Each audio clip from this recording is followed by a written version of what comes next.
Tingnan nyo. Maliliit. Ito yung seed na galing sa Department of Agriculture. Binibigay. Actually, di naman binigay yun. Binili na namin yun. Hindi ko alam kung paano sila nakakuha. Tapos binenta nila. Ito yung malalaki. Ito yung nabibili na NK8282 sa mga agricultural supplies.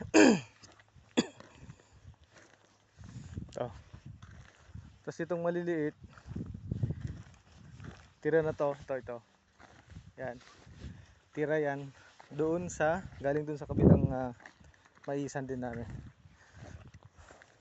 Yung nakatanim doon is yung NK8282 na galing sa Department of Agriculture. Supposedly, pero binili namin yon sa isang tao na hindi ko alam kung saan niya kinuha. Of course, syempre galing yun sa ano. Pero bakit siya ba'y ganon? Bakit niya binibenta? Supposedly not for sale yun. Not for sale. Ito yun, maliliit.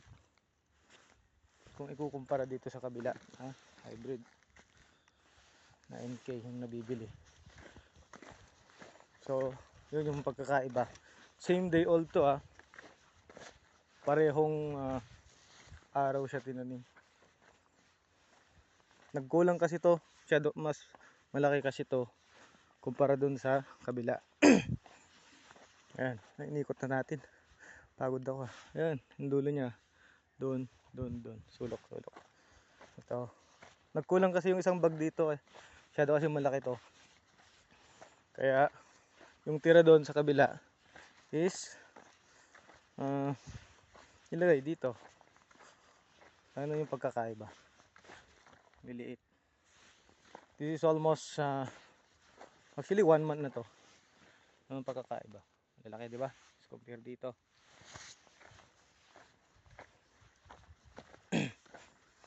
So kayo bahala kung mga corn farmer. Kung tatangkilikin niyo pa ba? Oo. Yung galing sa Department of Agriculture na mais. Ayan o. Maliliit. Hindi mo naman pwedeng sabihin na dito na abunuhan or na supply ng basal kasi nagtanim dito is yung tractor na may seeder. Yan, maliliit. Ito malalaki to. Maganda yung tubo niya. So yun lang. Ganito rin yung tubo ng nasa kabilang maisan. Tamnan namin. Actually mas nauna pa natanim yun pero mas malalaki to.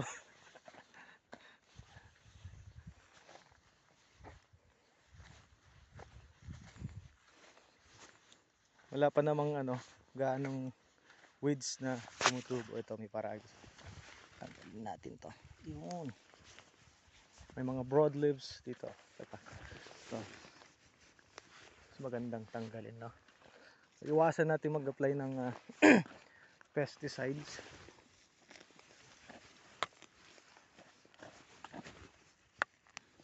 Kasi pag ganito, very sensitive pa yung stalk niya, stem and leaves. May mga specified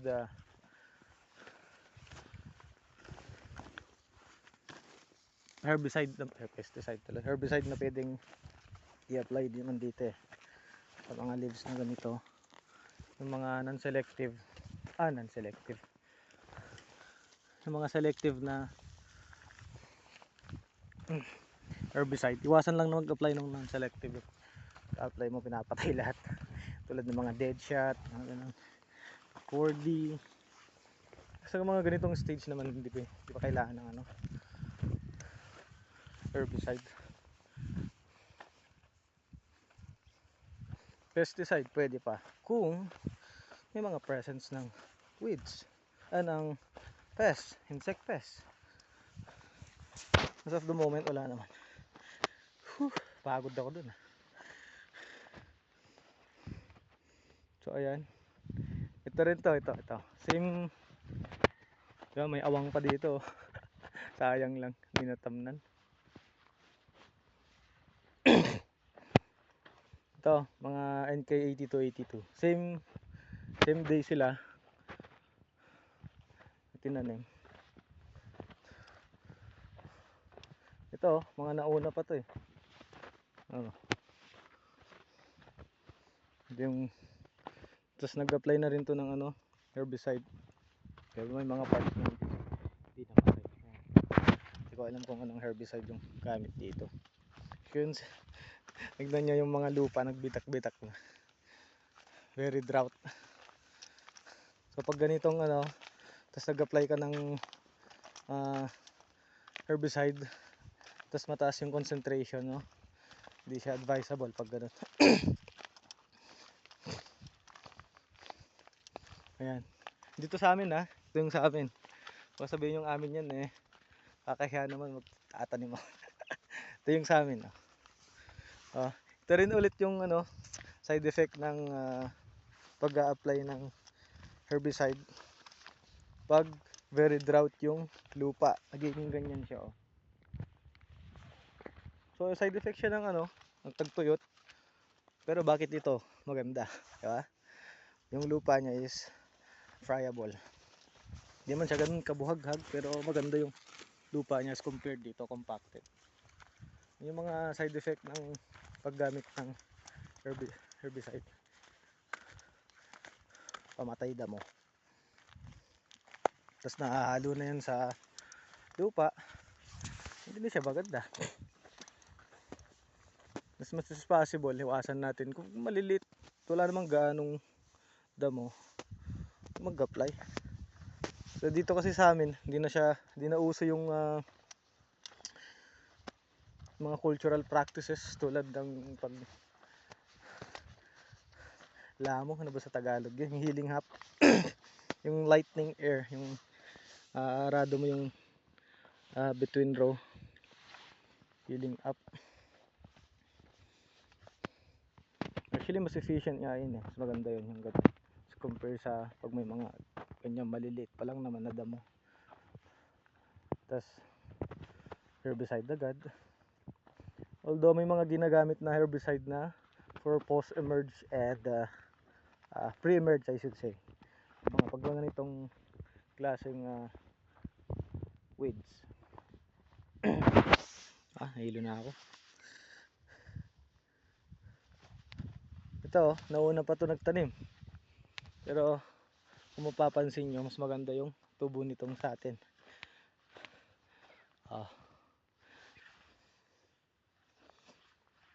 Dito hindi ko alam kung anong gamit nilang seeds. Corn seeds.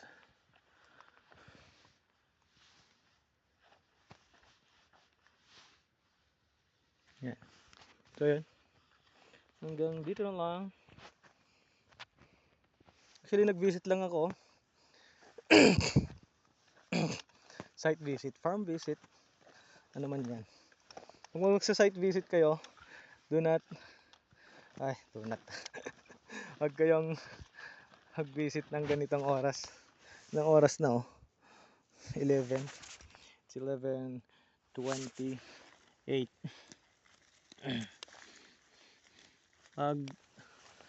Magpa-farm visit kayo, mas maganda early in the morning or afternoon para hindi ganito kainit.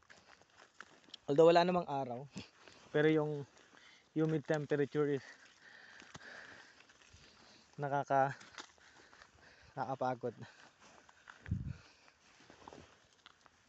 Humidity.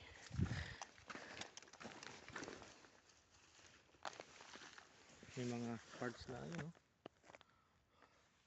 anong tawag dyan? Saan na yun? May isang hindi, nagbalat pala eh.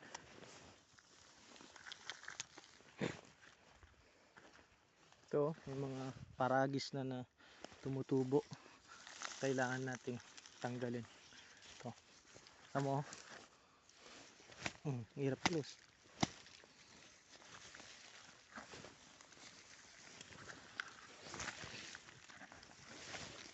magiging ano to eh. It's either bukas or sa 30 na pala bukas. 31 by 1st of February. Magsa-side dressing tayo. Kaya tanggalin natin tong mga to. Para yung abunong ilalagay natin, hindi sila yung sisip-sip, kundi yung main crop ay yung corn mismo, hindi itong mga weeds. Excuse me, busog ako dun. Ito na oh, dami ha, ay bakit yan ito. Ngayon ito sila matapon nyo dyan, pero may mga instances kasi, halimbawa yung ugat dumapo ulit sa lupa, may possibility na tutubo ulit yun. So ang mas maganda, kunin nyo to, tapos may mga dito, halimbawa ito yung pilapil, yan, dyan nyo na ilagay. As much as possible, tapon nyo, sunugin nyo ang gusto nyo. Ayun lang. Bye bye. Pagod daw.